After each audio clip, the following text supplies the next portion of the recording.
We begin with the Tennessee Titans. NFL players like routine. It's one of the great things about playing once a week. No team in the league has had less routine than the Tennessee Titans have had over the last couple of weeks. They had 24 positive COVID tests with the players and the staff since September 24th. They didn't even know for sure that they were playing yesterday. But no positive tests yesterday. The game was played, and somehow, even with very limited practice time, they dominated an undefeated Buffalo Bills team. And the parallel for the Titans, I guess, would be the baseball Miami Marlins, because they were the first team to have a rash of positive tests. They missed games. They came back. They made the playoffs. Tennessee's now 4-0 and a commanding lead in the AFC South. They got a veteran team.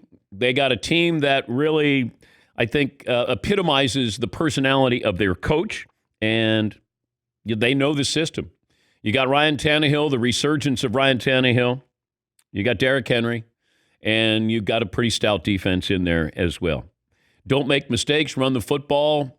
Pick your opportunities to throw the football, and that's been a magic success, a magic elixir for this team. And I wondered the sustainability. Last year during the playoffs, pleasant surprise, and everybody knew what was going to happen. Tannehill might throw for 100 yards. Derrick Henry was going to run it right down your throat, and that defense was going to be opportunistic. And I wondered if they could continue to do it, because it doesn't take long for a defense to go, okay, now how do we counteract what we see with the Tennessee Titans? We haven't seen that yet. Granted, it's only a month into the season or 4 games into the season, but they're 4-0 for the first time since they opened 10-0 back in 2008. That was the last year they won the AFC South. They finished 13-3 that year. But you start to look at Ryan Tannehill with what he's done with the Titans. You know, when they traded him from Miami to Tennessee, and he was going to be a backup quarterback with Marcus Mariota. And I think at the time when they got him, I said I wouldn't be surprised if 4 or 5 games into the season he would be your starter.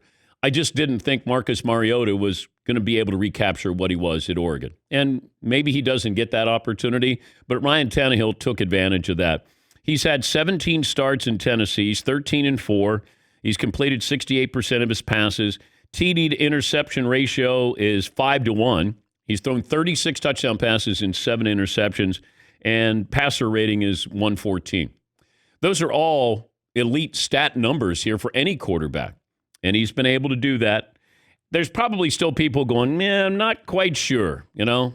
All right, they're 4-0 right now. They play in the AFC South. All right, okay. Well, we have to, you play who's in front of you. And they had 2 weeks that they weren't sure if they were playing the Steelers, and then they were playing Buffalo, and Buffalo is a good team. But Tennessee at home last night is a 3.5-point underdog, by the way, and they dominated. Here's Ryan Tannehill after the game.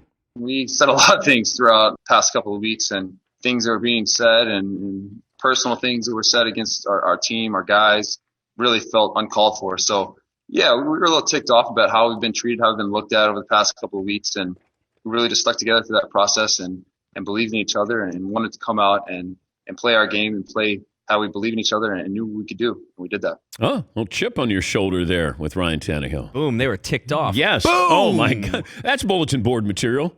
Hey, slow your roll there, Ryan. One thing you don't want to do is get Ryan Tannehill ticked off. No, I you can tell do you not. that. No, you do not.